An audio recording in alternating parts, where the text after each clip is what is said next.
Welcome to Fireside on Sarita, a series of presentations on topics related to the Baha'i Faith.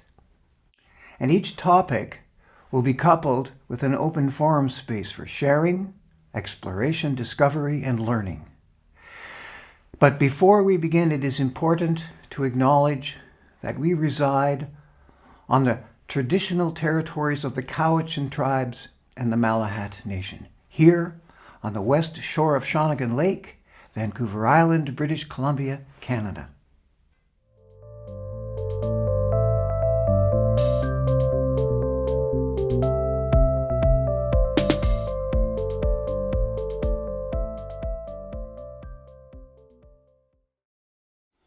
Welcome, friends, to Fireside on Sarita. This is the fifth in a series of firesides on the topic of the world of existence. An exposition by Baha'u'llah, several paragraphs actually on this topic, contained in the Law-i-Hikmat, the Tablet of Wisdom, revealed to Aka Muhammad.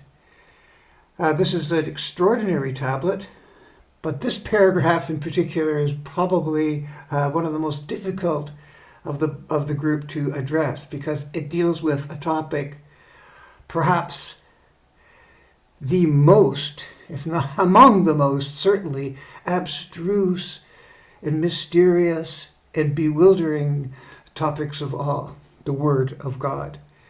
This is no small thing, and it belongs to that class of things of which we really do not have access. It belongs to the absolute, and we are a relative creature, and we need to bracket things. You know, when we're very small, we learn that this is near because I can reach it, and that's far because I can't. This is too hot, this is too cold, and so on and so forth. We learn how to navigate within parentheses such as these. And that is why Baha'u'llah describes a world that is contingent and relative. In a contingent and relative world, we can have a relative beginning and a relative end. Whereas in the world of creation, creation has neither beginning nor end. Whereas the world of existence can have a relative beginning and a relative end. And we understand by means of relative understanding, by relating one thing to another, and we build our understanding of things in a web of connected ideas. And we can trace our way through the connection of ideas and discover new things. By connecting ideas that we didn't think were connected, we learn new things. And this is how we operate. But this topic, the Word of God, deals with the realm of the absolute, of knowledge that belongs to God and to the manifestations of God. And so why are we asked to talk about something that we can't understand? Well, for example, we're asked to know God. We're commanded to know God. Bear witness, O my God, that thou hast created me, says the noonday prayer, to know thee and to worship thee. Created me to know thee and to worship thee. And yet at the same time, God is unknowable. Yet we're asked to know him. So how is that possible? Well, I know you and you know me, but not in the absolute sense. Do you understand? I don't even know myself. I can't even comprehend my own self, let alone comprehend you. But I can know you, and I can love you, and you can know me, and you can love me, or not, depending on how I behave, I suppose. And this is the paradox that is not really a paradox, because yes, we can know our Creator and love our Creator. Although in another sense, we can never know our Creator. Do you follow? So this is one of those topics, the Word of God, that belongs to the absolute, but which can be described by its attributes and can be described by what it is not. Just as these paintings that you see here can be formed either by painting the shadow or by painting the light. In either case, the image appears. So it is like that. You can understand something by understanding what it is not.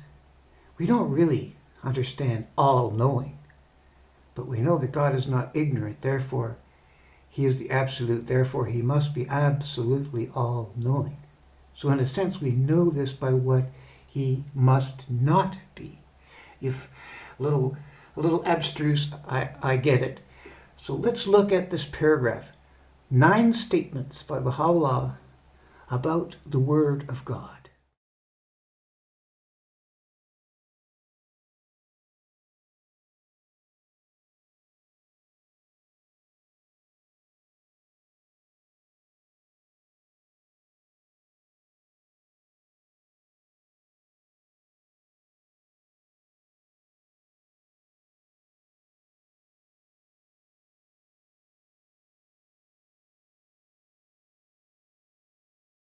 The Word of God is higher and far superior to that which the senses can perceive.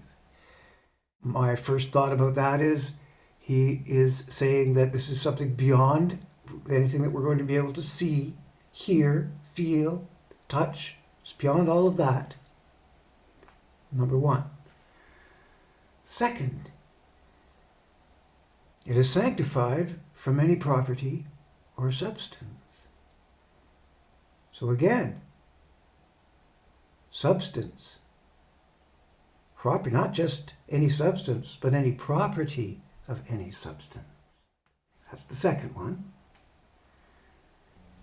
Third, it transcendeth the limitations of known elements.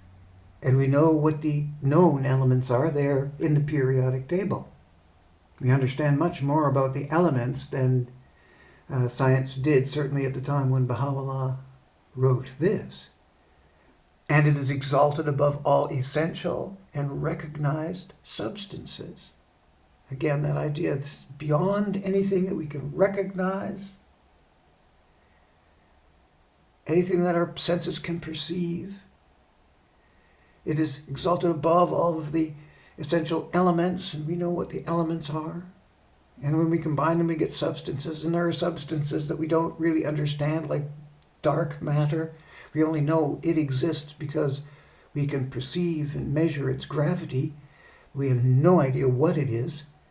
That's why it's called dark matter.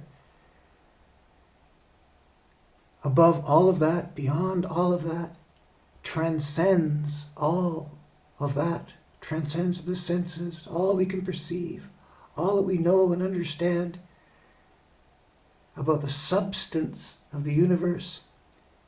It became manifest without any syllable or sound. Just in case you were thinking it had anything to do with words, like I am using words, syllables and sounds. No, we're not talking about that.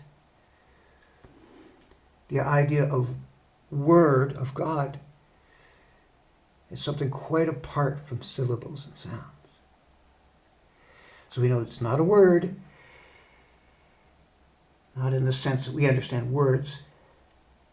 We're talking about something else. It is none but the command of God that pervadeth all things. It is none but the command of God that pervadeth all things. And we know what pervade means.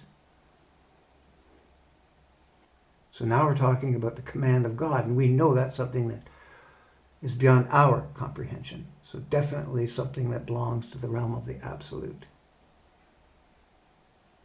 But it pervadeth all things. None but the command of God that pervadeth all things. It hath never been withheld from the world of being. It is God's all-pervasive grace, from which all grace doth emanate. It's not something that we deserve, it's God's grace. It pervades all things, and it's never been withheld. And without it, there would be no existence. Although it doesn't say that here, Baha'u'llah does make that reference elsewhere. And finally, the last one, the one that most intrigued me, the one that stopped me in my tracks. It is an entity far removed above all that hath been or will be. And it's the first 4 words. It is an entity. An entity. Look carefully at the definition of entity. A thing apart unto itself. The human soul is an entity. Human reality is an entity. A tree is an entity. A manifestation of God is an entity. The Word of God is an entity. Far removed above all that hath been or will be. And this requires some contemplation, some thought. What does he mean, entity? A being. Very interesting. Definitely not syllables and sounds, is it? Beyond our senses. In fact, it's the source of our senses. The source of our being, our reality, our perception, our thoughts. All of it.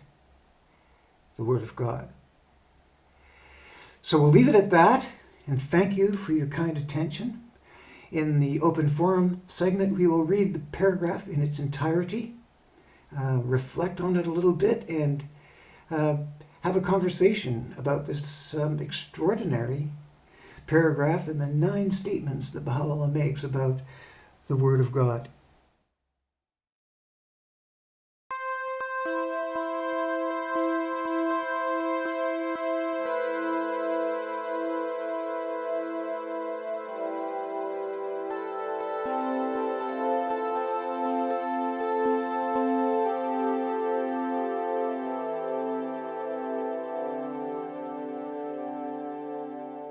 Everything must needs have an origin, and every building a builder.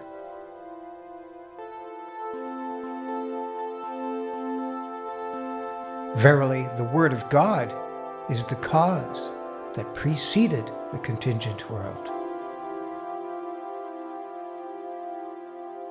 A world which is adorned with the splendors of the Ancient of Days.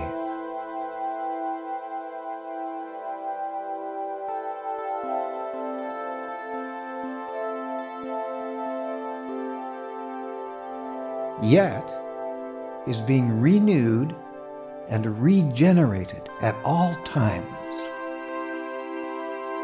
Immeasurably exalted is the God of wisdom who hath raised this sublime structure.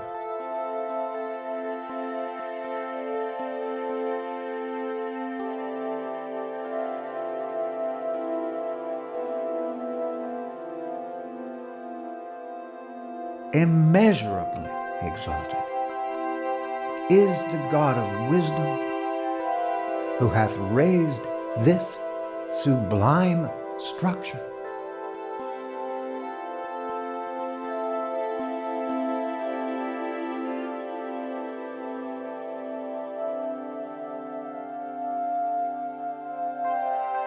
This sublime structure.